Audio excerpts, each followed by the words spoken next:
আজকে তোমাদের সাথে শেয়ার করব বিহারি স্টাইলে আহুনা মাটন বা চম্পারন মাটন। বিহারের এই মাটন রেসিপি কিন্তু ভীষণ বিখ্যাত, তাই ভাবলাম আজকে এই বিখ্যাত রেসিপি আমি বাড়িতেই বানিয়ে ফেলি। যত রকমের মাটনের রেসিপি আমি খেয়েছি তার মধ্যে আমার এটা বেস্ট লেগেছে। আর কোনো রকম কোনো মাটির হাঁড়ি ছাড়াই একদম প্রপার স্বাদের আহুনা মাটনের রেসিপি কড়াই বানিয়ে দেখাবো তোমাদের। খেতে অসাধারণ হয়, ভীষণ ফ্লেভারফুল এবং বানানো তো ভীষণই সহজ। একবার বানিয়ে দেখো, গরম ভাত কিংবা রুটি পরোটার সাথে দুর্দান্ত লাগে খেতে। তো চলো ঝটপট রেসিপি স্টার্ট করি। এর জন্য প্রথমে আমি একটা শুকনো মশলা বানিয়ে নিচ্ছি। এখানে নিচ্ছি গোটা জিরে, গোটা ধনে, তেজপাতা, শুকনো লঙ্কা, এলাচ, লবঙ্গ, দারচিনি, জায়ফল এবং কিছুটা কসুরি মেথি। লো ফ্লেমে এটাকে ভালো করে ড্রাই রোস্ট করে নিয়ে একটা মিহি গুঁড়ো আমি করে নিচ্ছি। গুঁড়ো করার সময় দিলাম কিছুটা লবণ, এতে যে গুঁড়োটা হবে সেটা খুব মিহি হবে। আর এই মশলাটা কিন্তু এই মাটনটাকে অনেকটা বেশি স্পেশাল করে দেয়। তবে মনে রাখতে হবে গুঁড়োটা করে নেওয়ার পর কিন্তু মশলাটাকে ঢেকে রাখতে হবে, নাহলে এর যে সুগন্ধটা আছে সেটা বেরিয়ে যাবে, অতটাও ফ্লেভারফুল হবে না। তো আমি এটাকে ঢেকে সাইডে রেখে দিলাম। এবার অন্যদিকে বেশ কিছুটা সর্ষের তেল দিয়ে দিলাম। আমি হাফ কাপ মতো সর্ষের তেল এখানে ব্যবহার করেছি। তেলটাও তোমরা ওই মাটনের চর্বির অনুযায়ী বাড়িয়ে বা কমিয়ে নিতে পারো। চর্বিটা যদি বেশি থাকে তাহলে তেলটা একটু কম দিলেও হবে, আর চর্বিটা কম থাকলে তেলটা একটু বেশি করে দেবে। তো তেলটা আমি গরম হতে দিয়ে বেশ গরম হয়ে গেলে ফ্লেমটাকে নিভিয়ে দিলাম। অন্যদিকে আমরা হাতে একটা মাখা মশলা রেডি করে নিচ্ছি।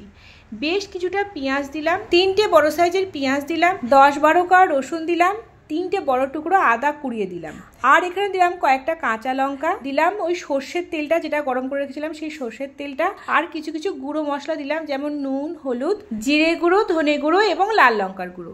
এবার খুব ভালো করে সব মশলাকে একসাথে হাতে মিশিয়ে নিতে হবে। এমনভাবে মেশাতে হবে যাতে ভালো ম্যারিনেশনটা হয়।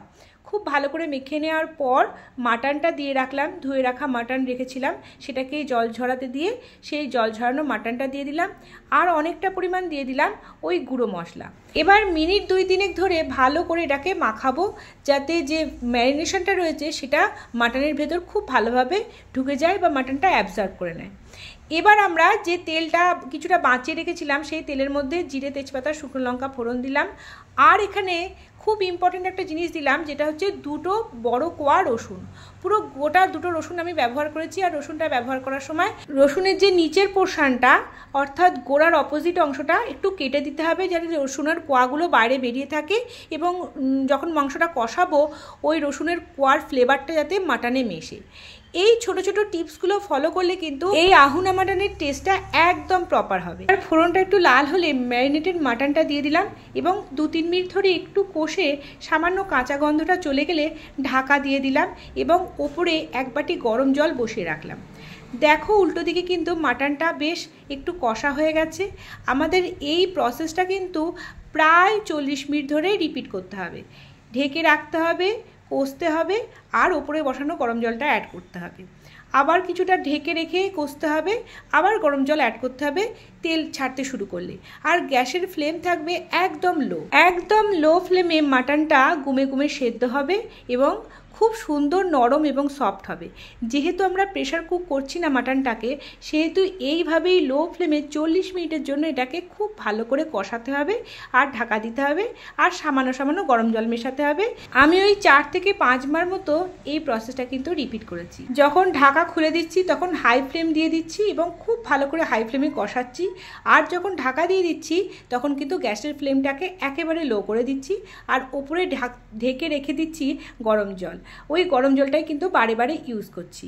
আর এইভাবেই কিন্তু মাটনটা করতে হবে। দেখো এর কালারটা কিন্তু ভীষণ ভালো এসছে, আর মাংসটাও কিন্তু বেশ সফট হয়ে গেছে।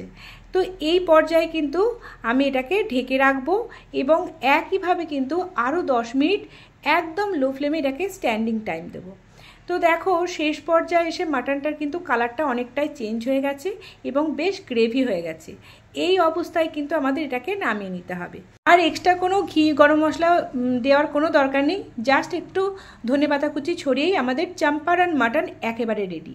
এবার গরম গরম ভাত বা পোলাও কিংবা রুটি পরোটা কুলচার সাথে সার্ভ করো। খেতে অসাধারণ হয়, অবশ্যই বানিও কিন্তু। আজকের মতো আসি।